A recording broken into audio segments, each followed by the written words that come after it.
Proklamasi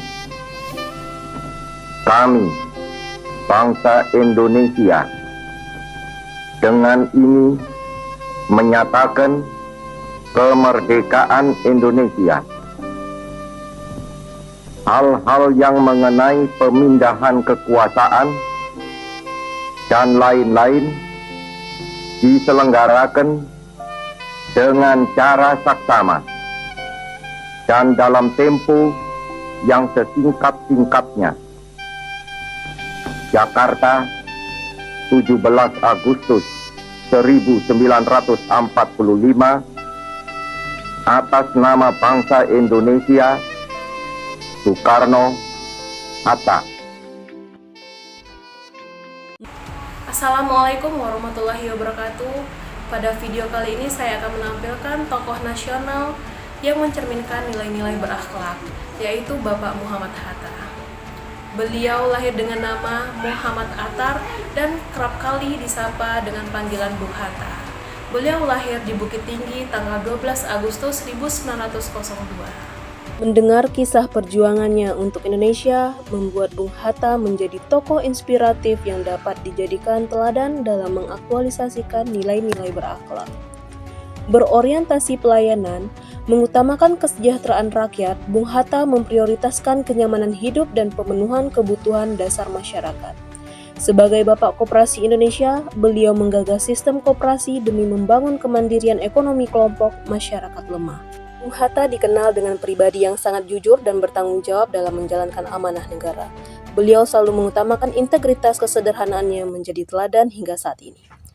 Meski pernah menjadi Wakil Presiden Indonesia, Bung Hatta hidup dengan sederhana dan tidak memanfaatkan jabatan untuk kepentingan pribadi. Ada kisah yang sangat terkenal tentang keinginannya membeli sepatu Bali.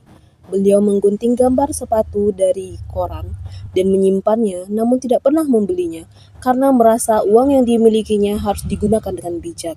Dari sikap tersebut kita belajar bahwa akuntabilitas bukan hanya tentang laporan kerja, tetapi juga tentang kejujuran hati dan tanggung jawab moral. Kompeten. Bagi seorang Bung Hatta, buku dan pendidikan adalah hal yang penting. Beliau menghabiskan waktu untuk menulis dan membaca buku. Dalam masa pembuangannya di Banda Neira, beliau bersama orang buangan lainnya mengisi masa-masa itu untuk mengajar anak-anak setempat. Adaptif. Kehadiran koperasi di Indonesia merupakan salah satu inovasi yang digagas oleh beliau. Kondisi perekonomian Indonesia yang memprihatinkan melatar belakangi pemikirannya untuk menciptakan sistem perekonomian yang berasaskan ekonomi kemasyarakatan dan kekeluargaan dengan cara membentuk koperasi. Gagasan pembangunan koperasi di Indonesia bukanlah hal yang baru beliau lakukan, karena pada masa pengasingannya Bung Hatta pernah membentuk koperasi kecil dibantu oleh Sultan Syaril dan Iwa Kusuma Sumantri. Loyal, kesetiaan Bung Hatta pada cita-cita kemerdekaan tidak pernah goyah meskipun menghadapi tekanan politik. Bung Hatta bersumpah tidak akan menikah sebelum Indonesia merdeka. Beliau membuktikannya dengan baru menikah pada usia 43 tahun, tanggal 21 November 1945, 3 bulan setelah proklamasi Republik Indonesia.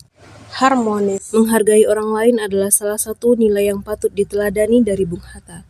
Beliau tidak pernah meremehkan orang lain. Saat menjadi wakil presiden, beliau selalu bersalaman dengan masyarakat dan melarang rakyat untuk mencium tangannya. Kolaboratif. Muhammad Hatta bersama Soekarno dan tokoh lain, Bung Hatta berjuang melalui kerjasama lintas golongan untuk memerdekakan Indonesia.